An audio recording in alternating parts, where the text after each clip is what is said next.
자, 시청자 여러분 안녕하십니까? 안녕하십니까? 임응수 변호사의 정상회담 코너입니다. 네, 안녕하세요. 자, 지금 그 대한민국의 역사가 네. 조선에 보면 지극히 무능하면서 네.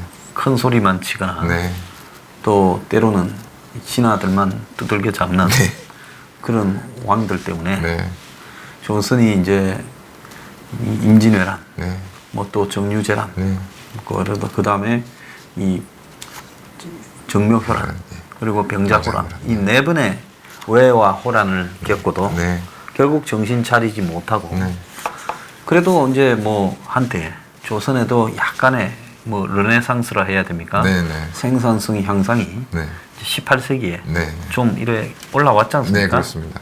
그 이전에 전쟁으로 초토화되는 네. 네. 이 16세기, 17세기 상황에서요. 18세기에 그래서 이제 그 18세기에 국가를 개혁하고 강한 나라로 갔어야 되는데 네. 그 기회를 또 제대로 정리하지 못하고 네. 나라가 이제 완전히 망하는 길로 접어들었지 않습니까? 그렇습니다. 그래서 그런 과정을 보면 임진왜란 때의 교훈 그것이 이제 징비록 아닙니까? 네. 네. 그래서 유성룡이 사실은 백성보라고 징비록을 썼겠습니까? 왕들 보라고 썼겠습니까? 당연히 왕들이죠. 근데 조선에서는 징비록을 별로 출판도 안 하고 네. 일본에서 갖고 가서 열심히 책으로 냈다고 그러더라고요. 예, 저도 요번에 이제 사실 저는 징비록 이번에 처음 봤는데 네. 그렇게 되어 있었습니다. 그래서 그때 있었죠. 예, 그래서 참 그러니까 두 가지를 느낄 수밖에 없는 거죠. 참 조선이라는 참 그 나라를 운영하는 엘리트들이라는 작자들이 참 너무 한심했고 참 일본이라는 나라에 그 정도로 대단한 거구나. 남의 나라 어떤 그 재상이 쓴 책까지도 번역해서 그러니까 도쿠가와 막부에서 요즘 가서 일본에 징비록 인쇄한 게 아니라 그렇습니다. 도쿠가와 막부에서 그 책을 한참 뒤지고 찾아서 갖고 가가지고 책으로 출판했다는 거예요. 그러니까 그 당사자인 한국에서는 마치 브론도스처럼 그렇습니다. 돼 있잖아요. 네. 조선의 이 비참한 네. 실상을 네. 무능한 실상을 낱낱이 짚었다고요. 그러니까 최근에 세가 지금 현재 정부의 흐름하고도 저는 맥락 같지 않은데, 그러니까 지금 제가 보니까 책에 보니까 1695년 교토에서 이게 징비록을 출간했다는 겁니다. 교토. 네. 그래서가 이걸 이제 조선이 알았나 봐요. 그러니까 아마 1712년 제가 지금 얼핏 기억하기로는 숙종 때였던 것 같은데 그 조정에서 징비록의 수출을 언급했다는 겁니다. 참 이게 고작 한다는 짓이 이미 다 출판되고 돼서 지금 일본에 다 퍼져 있는데 그 한참 후에야 수출 언급한다고 이게 내용이 전파가 안 되겠습니까? 부끄러운 줄은 알았던 모양이죠. 그러니까요. 저는 유성룡이라는 그 사람이 그냥 훌륭한 게 아니라 솔직히 뭐 6.25를 앞두고 이율곡이 10만 양병설을 했다. 우리 어릴 때는 그게 굉장히 훌륭한 이야기라고 생각했는데 당시 조선의 수준에서 10만 원을 양병했다면 나라가 거들났겠죠. 그렇죠. 그러니까 다들 말로만 내질렀지 누구도 이 임진왜란의 그 엄청나고 비참한 고통 또 왕의 무능 그리고 또 이 신하들의 기회주의적인 속성 그리고 백성들의 참상 이런 것들을 객관적으로 기술하지 못했는데 그나마 이 징비록이 있어서 우리가 오늘날 그렇습니다. 그 조선의 실상을 알게 된 거 아니겠습니까? 그렇습니다. 그게 제가 봤을 때는 유성룡이 진짜 훌륭하다. 뭐 전쟁에서의 역할 뭐 이런 것도 중요하지만 저도 그러니까 이번에 책을 이제 보니까 이 그 유성룡이란 그분이 징비록이라는 책을 남긴 것만으로도 진짜 그나마 그래도 조선의 엘리트로서 어마어마한 일을 하셨다는 생각이 들었습니다. 예, 자 이제 선조부터 이야기를 좀 해보겠습니다. 예.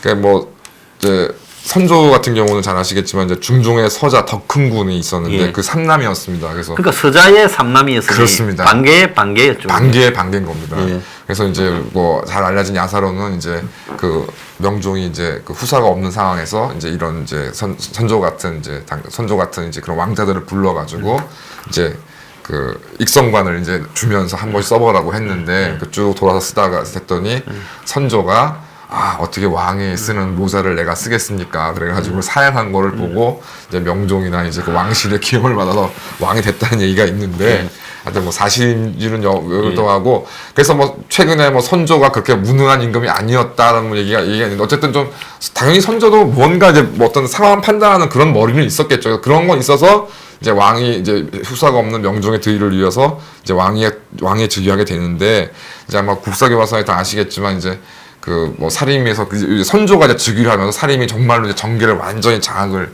하는데 이건 제 개인적인 생각입니다. 그래서 뭐 사림을 해가지고 개혁 세력처럼 이제 뭐 국사 교과서는 포장을 하지만 그 대표 주자인 조광조 같은 사람이 그 실제로 어떤 이야기를 주장했냐면 전쟁에서 어떤 뭐 기습을 한다거나 야습을 한다거나 막 이런 것 내복 작전을 쓴다거나 이거는 군자의 도가 아니니까 절대 쓰면 안 된다. 이런 내용을 주장했던 사람. 중세의 기사도보다 더하네. 더한 거죠. 그러니까 이런 생각을 가지고 있는 사람들이 이제 그 국정을 장악하고 그 조광조도 결국에는 뭐 여러 가지 이유가 있지만 소격설화에서 왕실에서 이제 어떤 약간 좀 그 무속적인 그런 것들을 하고 있었는데 그거 어떻게 보면 숨통을 이제 튈 여진 거죠. 특히 왕실 여인들한테는 그거를 폐지하는데 앞장서다가 결국 그게 빌미가 중종의 미움을 받게 돼서 이제 비참하게 사망하게 그러니까 된다. 중국에서 사라진 주자학 그렇습니다. 승리학을 네. 한국에 갖고 와가 부활시키려는 한마디로 시대에 역행한 거죠. 저는 그렇게 생각. 저는 개인적으로 생각합니다. 시대 착오적이고. 예, 저도 그렇게 보고 있습니다. 그러다가 이제 아시는 바와 같이 이제 선조 중대에 이제 그 서인 도인과 서인이라는 이제 붕당 이제 이게 좀 예전에는 당쟁이라 그랬던 거를 이제 그 식민사관의 소산이라 그래가지고 붕당 정치라고 해서 이제 현행 그 국가성을 표현했는데 저는 개인적으로 식민사관이라고 비판하지 몰라도 우리나라 그 조선시대의 동인 서인 등의 싸움은 당쟁이라고 보는 게 맞는 것 같습니다. 무슨 붕당입니까? 무슨 그런 게 아니었고 정말 아주 이를 갈면서 싸웠는데 그나마 이제 그 율곡이 선생이 이제 율곡이가 살아있을 때는 그나마 이제 이제 대립을 이제 경과했는데 결국 율곡이 일찍 사망함에 따라서 동인 서인의 대립이 더 격화되고 결국 선조가 이제 신하들을 제어하는 상황에서 정열 영모 사건이라는 거를 임진왜란 얼마 전에 터뜨려서 아주 어마어마한 수의 살인들이 돌이켜 나갑니다. 그러니까 나라가 내부가 지금으로 말하면 뭐 적폐 세력 청산, 무슨 좌빨 세력 청산해서 좌우 엘리트들이 싹 도륙이 난 거죠. 예. 그런 상황에서 이제 그 토요토미 히데요시가 아시는 바와 같이 이제 일본의 전국을 통일해가지고 이제 조선에 사신을 보냈는데 문제는 이번에 책을 보니까 이제 신숙주, 그러니까 그게 언제입니까 도대체? 그 세종, 성종 때의 신숙주를 제외하고는 조선의 조선 집정 세력 중에 일본을 그나마 아는 사람 자체가 없었다는 겁니다. 그래서 뭐 전국 시대가 어떻게 되고 이런 것들에 대해서 전혀 조선에서 현황을 뭐 알지 못한 상황에서 그러니까 유성룡도 그게 뭐 정확하게 제가 확인한 내용은 아니지만 히데요시를 뭐 설명하는데 그 내용을 아시는 분도 아시겠지만 이제 오다 노부나가가 이제 통일의 기초를 닦았는데 이제 오다 노부나가가 그 측신의 이제 갑작스러운 배신으로 갑작스러운 수검을 당하고 그걸 이제 도요토미 히데요시가 수습을 하면서 이제 결국 나중에 전국 통일하게 되는데 이게 뭐 그 유성룡 서예가 쓴 책의 그 내용을 보니까 뭐 히데요시가 중국인이란 설이 있다. 무슨 겐지 왕을 죽였다. 이런 봤을 때 그러니까 유성룡 서예 선생도 임진왜란 내용에 대해서 자기가 경험한 거니까 쭉 잘 썼지만 결국 히데요시에 대한 실체를 징비록을 쓰실 때까지도 모르셨다는 얘기라는 그러니까 이 바로 옆에 있는 일본이라는 나라의 그 왕족의 계보 그렇습니다. 그러니까 왕족이 아니라 막부의 계보도 이해를 못한 거죠. 못했던 상황. 일본의 지배 체제에 대한 이해가 거의 없었다고 봅니다. 그렇습니다. 그런 상황이니 그러니까 그런 내부의 기본적인 핵심적인 내용도 모르는 상황이니 전쟁에서 조선이 이길 수 있는 것이 만무한 거죠. 근데 그래서 결국 이제 토요토미 히데요시가 뭐 아시는 바와 같이 명나라를 어떻게 할 테니까 길을 비켜라는 식의 이제 오만한 국서를 이제 보냈더니 이게 지금 그러니까 당연히 이 일본이 지금하고 그것도 맥락이 같은 것 같아요. 일본이란 나라에서 이렇게 오만하고 막 말도 안 되는 얘기가 나왔으면 얘네들의 기본적인 의도가 뭘까? 도대체 뭘 하려고 하는 거를 먼저 이제 좀 파악을 하려고 하고 대비를 해야 되는데 그게 아니고 조선 조정은 이 그 오랑캐 나라인 그 왜가 이런 이따위 국서를 보내고 가네. 거기에만 그냥 눈을 들고서 그냥 팔팔 뛰고 뭐 국서를 받니 안 받니 이런 내용들을 얘기를 했다는 겁니다. 그러다가 결국에 이제 저도 핵심적인 내용 중에 하나, 핵심적인 내용은 아니지만 뭐 이전에 그 외의 침략을 이제 협조했던 조선인들이 이제 일본으로 도망을 갔는데 그 조선에서 그러면 이러저러한 그 사신 교환을 위해서 그 조선을 배반한 조선인을 좀 보내라 그랬더니 그러니까 일본이 냉큼 조선인들을 보냈다는 거죠. 그러니까 무언가 당시 이제 뭐 일본 내에서나 이런 것들은 조선과의 어떤 뭐 교섭이든 뭐 전쟁이든 무언가 자기들의 필요가 있으니까 그렇게 움직였는데 그것도 전혀 생각하지 않고 그냥 요구가 관철됐으니까 이제 이제 드디어 그 유명한 조선 사신들을 정사에는 이제 황윤길, 부사에는 김성희를 이제 보냈는데 하여튼 뭐 아신 바와 같이 이제 황윤길을 비롯한 사신단의 절대 다수는 이제 토요토미 히데요시가 조선을 침략할 것 같다 그랬고 근데 부사인 김성일은 토요토미의 히데요시의 그릇됨이 작아서 조선을 침략할 것은 없는 또 생긴 게 또 원숭이같이 생겼다 뭐 이렇게 이야기를 했죠. 그래서 이제 결국엔 이제 뭐 김성일의 의견이 조정의 결정에 따라서 전쟁을 대비를 못했다 해서 이제 김성일을 뭐 비난을 하고 또 뭐 서해 같은 경우에는 뭐 김성일이 속마음은 그게 아니었다라고 이제 얘기해서 김성일 변명하는데 이거를 뭐 김성일 한 사람의 문제를 해결된 것이 아니라 지금으로 치면 국가의 안보 정책, 안보 전략을 세우는데 당연히 조금 더 장래에 있을 환란을 대비하는 입장에서 방향을 세워야 되는 것인데 선조도 그렇고 당시의 조선 집권층들은 그냥 전쟁은 안 날 것이라는 막연한 기대 속에 그냥 김성일의 주장을 채택했다고 밖에 볼 수가 없는 거죠. 지금도 뭐 막연히 뭐 지금 뭐 오늘도 뭐 내일도 지금 북한에서 뭐 사거리가 몇 킬로 몇백 킬로라는 핵탄두를 실을 수 있는 미사일이 날라오는데 뭐 북한이 전쟁을 하겠어요? 뭐 아니면 뭐 일본도 지금 뭐 이러고 저러고 얘기가 나오는데 뭐 일본이 전쟁을 일으키겠어요? 이런 막연한 그냥 낙관 속에서만 지금 지내고 있는 게 현실이지 않습니까? 그러니까 지금하고 다를 게 없는 것 같습니다. 그때 대마도주가 이제 조총이나 이런 걸 보냈잖아요. 네, 그렇습니다. 이제 두 가지 의미라고 하죠. 대마도 같은 경우에는 조선하고 관계도 그렇습니다. 잘해야 되고 또 일본에도 잘하고 중간에 끼어 있는 그렇습니다. 그런 조그만한 섬의 이 뭐라고 할까요? 지배자니까 조선보고는 이제 일본의 군사력이 이 정도로 발달했다고 좀 힌트를 준 거 아니겠습니까? 네. 근데 그거 뭐 한번 분해해서 네. 쌓아보든지 네. 뭘 해야 되는데 그건 뭐 그냥 쳐다도 안 봤잖아요. 그렇습니다. 예. 자, 그리고 여기 이제 또 중요한 거는 지금 명나라를 치러 가니까 조금 비켜라 하는 거를 명예 알리지도 않았다며요. 네. 그래서 이제 그 문제가 된 히데요시의 국서가 도착을 하게 되니까 조선조정에서 논란이 일어났는데 그 당시 영의정 이사내가 이제 이 내용을 명예 알리지 말자라고 의견을 표시를 합니다. 그래서 이제 물론 서해 선생 이제 얘기지만 절대 안 된다. 왜냐하면 이러저러 지금 이제 서해 선생의 판단으로는 히데요시의 이제 중국 침략의 의도가 조선에만 알려진 게 아니라 지금 각국에 지금 다 알려져 있을 거고 결국 명이 안다. 명이 알게 된다. 근데 조선은 얘기 안 알려주면 오히려 조선이 배신자. 일본과 예, 협력해서 명나라를 침략하려고 한다고 오해할 수 있다라는 주장을 해서 이제 이 내용을 명나라에 보고를 이제 하는데 실제로 이제 아시겠지만 일본군이 워낙 빨리 이제 한양을 점령하고 되다 보니까 명나라 조정에서는 실제로 그런 의원들이 있었습니다. 그래서 이 조선이 일본과 합세해서 지금 명나라를 쳐들어온다는 얘기가 있었습니다. 그러니까 그런 정도, 그러니까 눈 가리고 아웅하면서 될 일이 있고 안 될 일이 있는데 뭐 지금도 뭐 이러저러한 뭐 미국과 일본 관련해 가지고서 지금 사실 지금 한국이 여러 가지로 지금 불리한 입장이 있고 잘못한 게 많은데 지금 뭐 현 정부나 지금 좌파 언론들은 그냥 우리나라에만 보도하지 않으면 다 아닌 것처럼 지금 주장하고 있지만 그게 지금 현실이 어떻게 그렇습니까? 지금 하나하나 지금 드러나고 있는데 그런 태도를 그때도 보였던 거라고 생각이 듭니다. 자, 그래서 이제 갔다 오고 난 뒤에도 사신이 이제 전혀 침략에 대비하지 않고 뭉개버린 거 아닙니까? 그렇습니다. 예.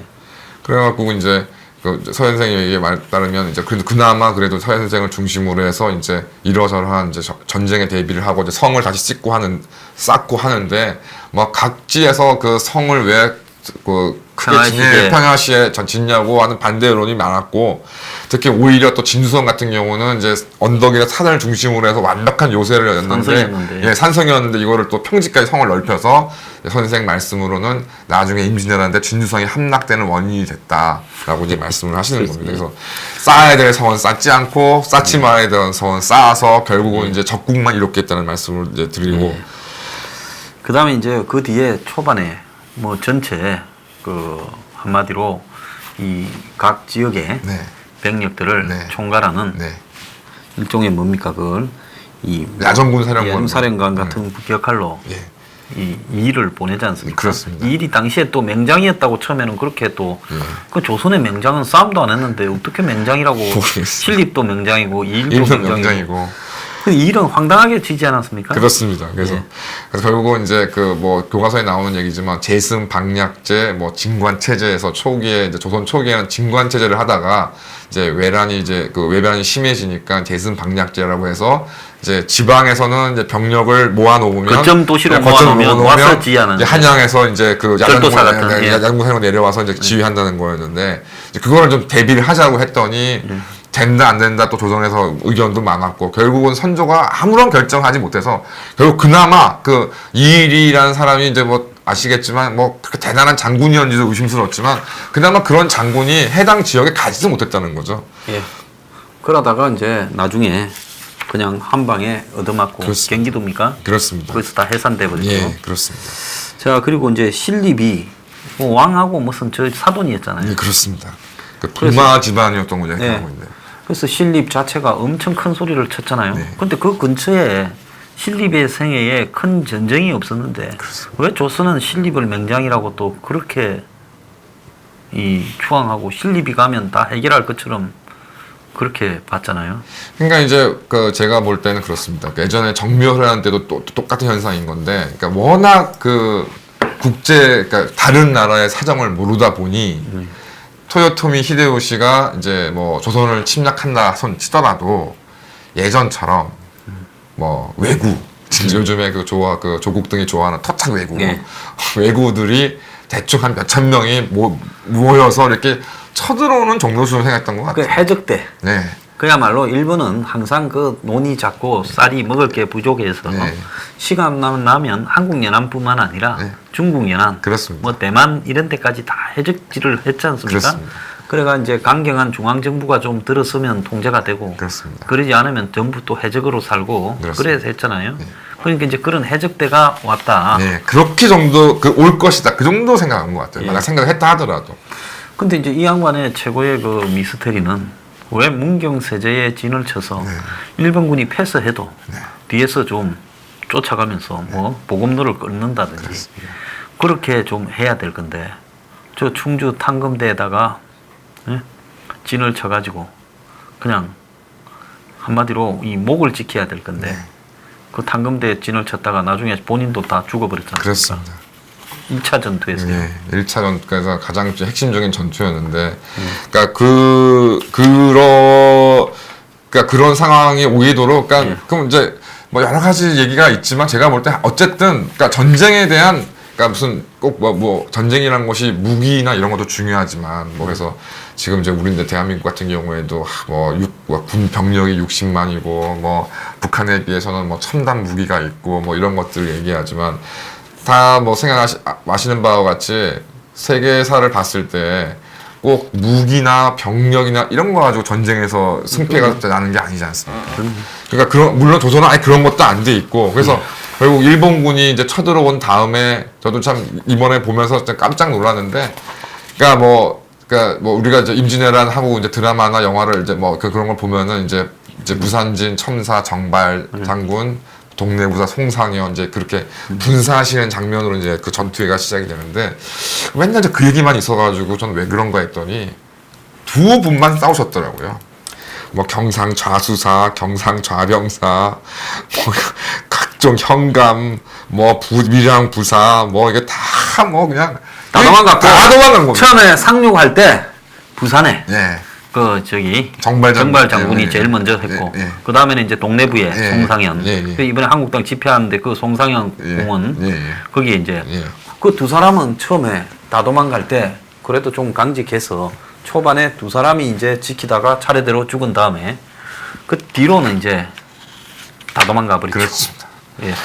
예. 그러니까 경상 좌병사 이각 같은 경우는 도망을 가면서도 참, 좀 사랑꾼이셨나 봐요. 그러니까 첫부터 피승을 시키시기도 하고, 그 다음에, 그나마, 좀 나은 게 뭐냐면, 순찰사 김수란 분은 그래도 사방에다가 너희들도 도망치라는 경문을 보내서 도망치셨고, 그 다음에 밀양무사 박진은 싸우려고 하다가 도망을 치셨는데, 그래도 이분은 뭐냐면, 병기와 창고, 그러니까 적에게 이제 보급을 이제 주지 않아야 되니까, 그걸 이제 분사의시고, 이제, 도망을 가셨다고 하니, 그러니까 이분들이 그나마 좀 낫고, 나머지는 뭐 그냥 싹 다 도망갔다는 얘기다. 그리고 내가 지금 이름 기억이 안 나는데, 경기도 어디에서 처음으로 이제 좀 작은 전투지만 이긴 사람을 잘못해가지고 처형을 해버렸다고 그러더라고요. 그 사람의 명령이 도달하기 전에 그렇습니다. 처형을 해버렸다. 시키는 대로 안 했다고. 그러니까 최초의 임진왜란에 성전을 한 사람을 처형을 해버렸다네.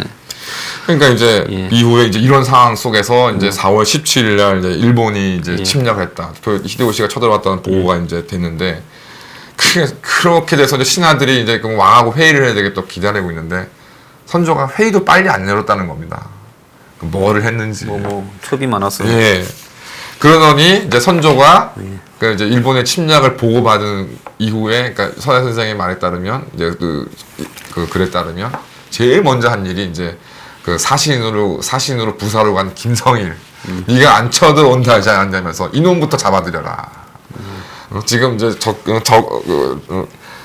전쟁이 터져가지고 지금 시시각각 지금 상황이 벌어지고 있는데 과거의 일로 책임을 따지면서 누구를 잡아들여라 하는 것이 선조의 일성이었다는 겁니다. 그러니까 지금 상황하고도 참 많이 생각하는 거고요.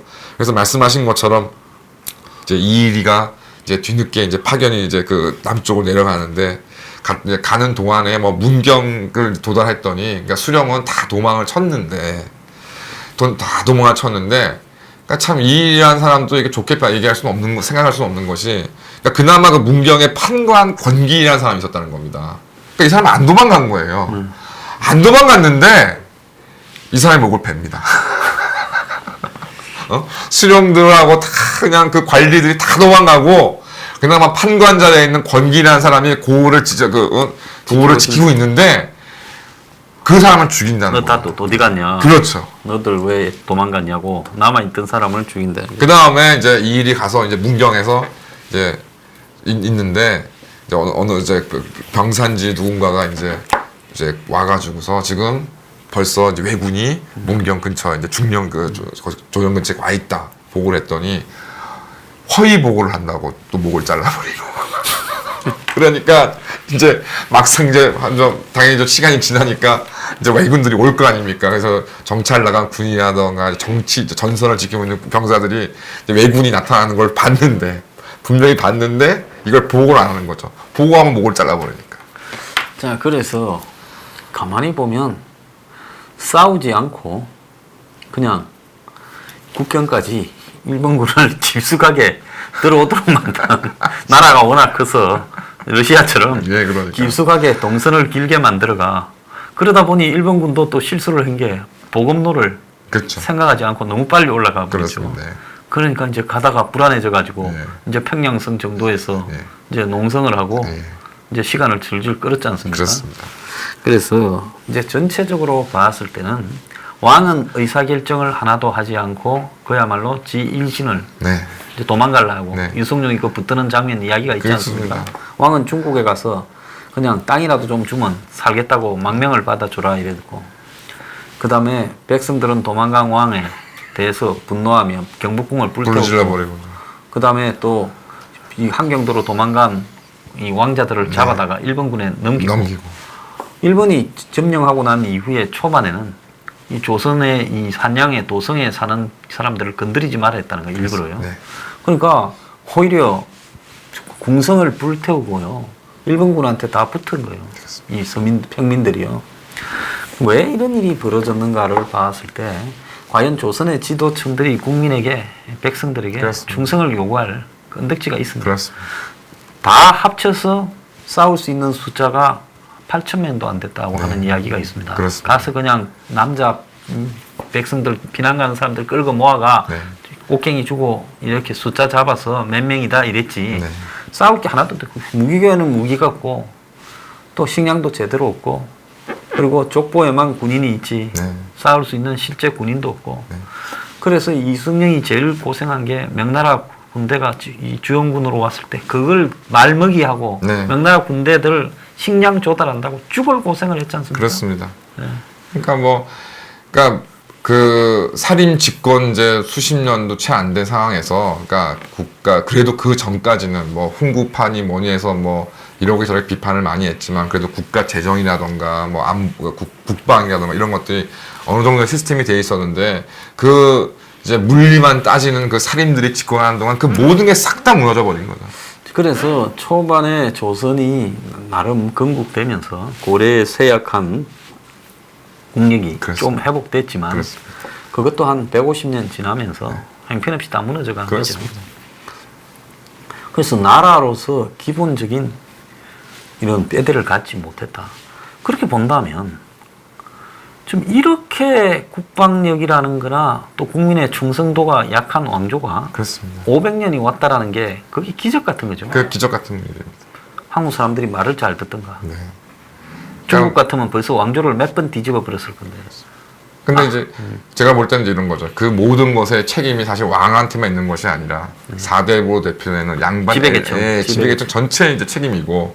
그러니까 결론적으로 그러니까 저는 뭐 모르겠습니다. 제가 과문한 탓인지 모르지만 이른바 조선의 성리학 체제라는 거는 그러니까 완전히 정체된 사회. 그 산농 공상으로 대표되는 그 계급이 철저하게 고정되고 또 이렇게 고정되기 위해서는 과거에 이제 그 그리스의 스파르타처럼 그러니까 어떠한 그 경제적인 어떤 생산성의 향상이라던가 이런 거 절대 도모하면 안 되고 그러니까 모든 게 정체돼 있고 모든 게 통제된 사회 그러니까 그런 것들을 궁극적으로 그걸 유지하다면서 거기서 우리도 그 양반 사대부들의 계급적인 어떤 그 구조만을 철저하게 추구한 그런 시스템이 조선 중기 이후에 들어서게 되면서 그런 시스템 속에서 이제 왕권도 이제 하염없이 약해지고 그러니까 완벽한 사대부가 지배하는 통제 사회의 모습이 저는 조선의 중기 이후의 사회라고 생각합니다. 그러니까 광범위한 그야말로 이 백성에 대한 착취.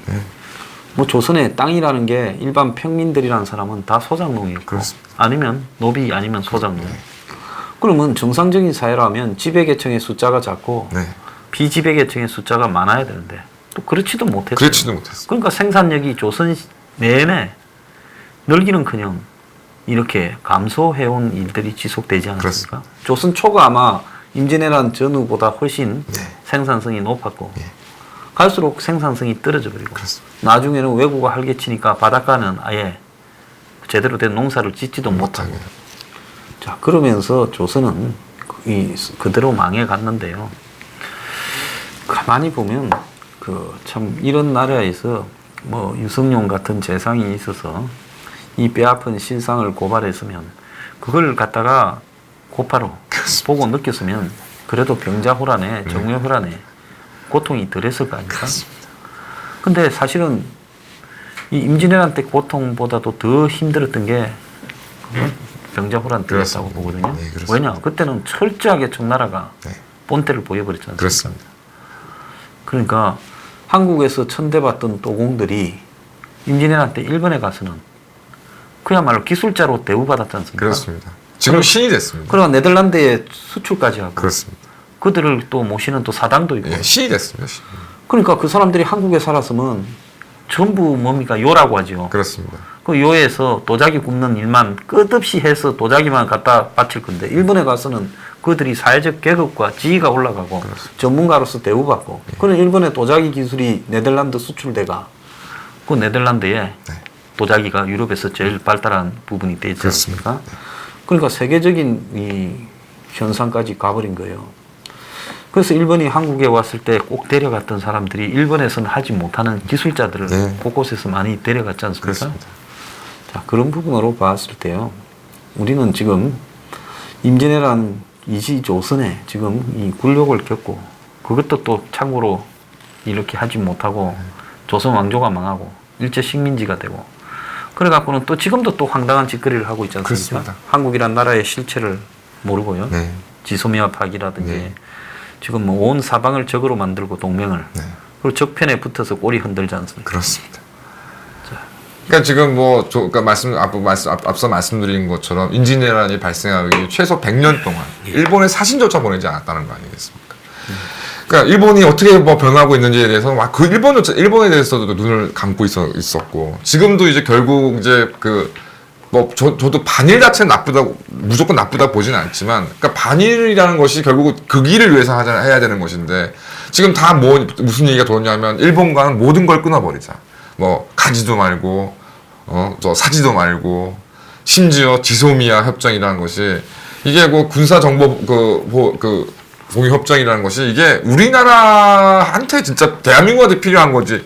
솔직히 제가 볼 때 일본이 그렇게 이건 무슨 한국의 정보가 뭐 짜다 그러니까요. 그냥 형식적인 협정이죠. 예. 그러니까 뭐 일본 같은 경우에 당연히 뭐 아시는 바와 같이 뭐 이토츠 상사로 대표되는 일본의 기업의 정보력이 어마어마하고 지금 그 이후에 이제 최근에는 군사 정보에 있어서도 거의 그건 뭐 전 세계 미국 다음의 수준을 유지하는 나라가 뭐 그 우리나라에 지소미아가 없다 그래서 북한에 대한 정보를 모르겠습니까? 근데 그래서 결국 그게 지소미아라는 것이 결국 대한민국의 안보를 위한 것인데 그거를 뭐 파기하는 게 마치 무슨 일본한테 큰 타격이 되는 것처럼 그런 식의 정말 아전 인수격의 정말 그 우물한 개구리 같은 생각들이 횡행하고 있는 시점과 임진왜란 그 직전 그 직후 그 모습과 뭐가 그렇게 다른지. 윤석용의 그 징비록을 마치 이 큰 기밀 누설이냐 이렇게 덮어버리려고 했던 거나 지금 무슨 뭐 일본에 대한 뭐 이용 교수의 반일 종족주의 책을 그걸 매도해서 이제 죽이려고 하는 거나 그때도 한국은 임진왜란에 대해서 패배를 했으면 복귀를 해야 될 거예요. 그렇습니다. 왕이야 다 모여서 공자왈 맹자왈 할 게 아니라 그렇습니다. 우리가 어쩌다가 이 꼴을 당했느냐. 그렇습니다. 한국의 이 군정부터 또 한국의 경제적인 어떤 틀부터 조선에 모든 것을 다 짚어서 해야 될 거 아니에요. 그렇습니다. 식량이 좀 대비되어 있냐, 무기가 있냐, 인구가 제대로 정리가 되어 있냐, 이런 걸 다스리는 군사 체계가 갖춰져 있냐, 지방의 정부의 어떤 체계들이 제대로 되어 있냐, 이런 것들 정보 체계가 있냐 다 짚어야 될 건데 한 번도 짚지 않고 또 넘어가고 그렇습니다. 하잖아요. 그럼 지금도 또 그렇잖아요. 지금도 일본에 대한 맹목적인 반일, 일본에 대한 폄하, 경시만 지배하고 있고 그게 대중화되고 있지. 한번 일본이 지금 어떤 상태인가를 냉정하게 바라보는 시각이 없잖아요. 그렇습니다. 그러니까 그때도 일본을 우습게 알다가 그 꼴을 당했고 또 청나라를 우습게 알다가 그 꼴을 당했고 지금도 역시 일본을 우습게 알다가 지금 스스로 궁지로 들어가고 있어요. 자, 참 우리 한국은 얼마나 교훈을 겪어야 반성하고 이렇게 바로 잡아질지 모르겠습니다. 그러니까 하여튼 좀 굉장히 좀 역사적으로는 회의가 많이 듭니다. 예, 정신을 지금 차려야 됩니다. 언젠가는 이런 부분도 돼야 되는데 이제 역사까지 스스로 왜곡된 역사에 취해가지고요 스스로 지금 자신을 제대로 보는 길을 포기했습니다. 자, 마치겠습니다. 오늘 출연해 주셔서 감사합니다. 감사합니다. 네.